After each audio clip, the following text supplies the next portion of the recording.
It's often been said that suicide doesn't end the pain, it just transfers it to someone else. How many of you have heard that today? It's true. It does transfer the pain. It transfers the pain to the loved ones of that loss. But while that is true, I believe it doesn't paint the whole picture. I feel that sometimes when we make that statement, we make light of the gravity of the pain that led to the suicide in the first place. Can I tell you something this morning? I've come to the realization that many people use that statement to try to guilt people into feeling the pain that leads them to suicide in the first place. I've heard pastors stand behind the pulpit and say, well, if you commit suicide, you don't love your family.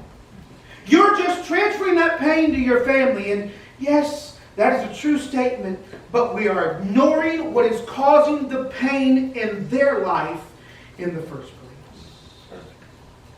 place.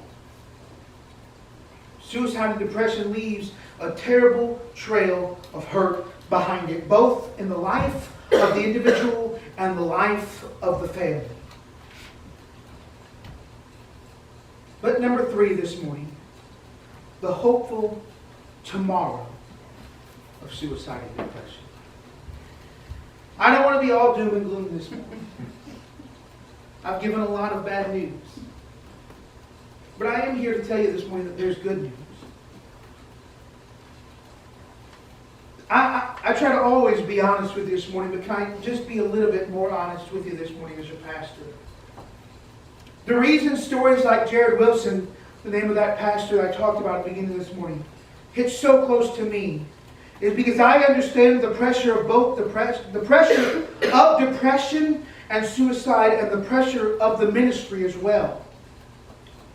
I thank God that I'm standing before you today, but I have a confession to make to you.